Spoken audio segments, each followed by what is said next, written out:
తెలంగాణకు కేంద్రం big shock. తెలంగాణలో ఏర్పడబోతున్న కొత్త ఏర్పాట్లకు బ్రేక్. పార్లమెంటు వేదికగా కేంద్ర ప్రభుత్వం కీలక ప్రకటన చేసింది. తెలంగాణ ప్రభుత్వం భూమిని అప్పగిస్తేనే వరంగల్ విమానాశ్రయాన్ని అభివృద్ధి చేస్తామని తెలిపింది. కొత్తగూడెం, మహబూబ్నగర్లోని విమానాశ్రయాల ఏర్పాటు సాధ్యం కాదని తెలిపింది. ప్రతిపాదిత స్థలాలు విమానాశ్రయాల నిర్మాణానికి అనుకూలంగా లేవని పేర్కొంది.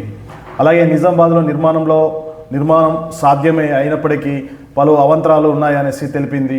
తెలంగాణలో వరంగల్ విమానాశ్రయం ఎయిర్పోర్ట్ అథారిటీ ఆఫ్ ఇండియా ఆధీనంలోనే ఉందనేసి కేంద్రం స్పష్టం చేసింది.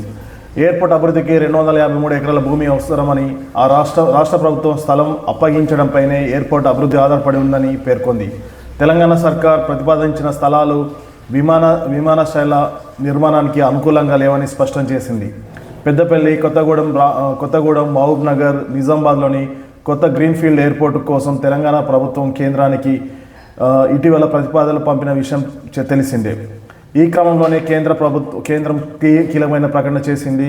పెద్దపల్లి మినహా మిగతా 3 ఎయిర్పోర్ట్లకు సంబంధించిన ఫిజిబిలిటీ అధ్యయనం పూర్తయింది. అయితే కొత్తగూడెం, మహబూబ్నగర్లో ఎయిర్పోర్ట్ల నిర్మాణం సాధ్యం కాదని ఈ నివేదిక చెప్పాయని, నిజామాబాద్లో ఎయిర్పోర్ట్ నిర్మాణానికి సాధ్యమే అయినప్పటికీ, సాంకేతిక పరంగా సాధ్యమే అయినప్పటికీ అనేక అవాంతరాలు తొలగాల్సి ఉందని, అంతేకాదు రక్షణ శాఖ నుంచి కూడా నో అబ్జెక్షన్ సర్టిఫికెట్ పొందాల్సి ఉంది.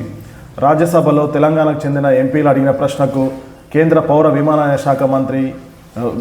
శాఖ సహాయ మంత్రి మురళీ మోహలి పై విధంగా స్పందించారు. సో తెలంగాణ ప్రభుత్వం పంపించిన ప్రతిపాదనను కేంద్రం తిరస్కరించినట్టే అర్థమవుతుంది. దీంతో రాష్ట్రంలోని నూతన ఎయిర్పోర్ట్లకు రెడ్ సిగ్నల్ పడ్డట్టే చెప్పుకోవచ్చు.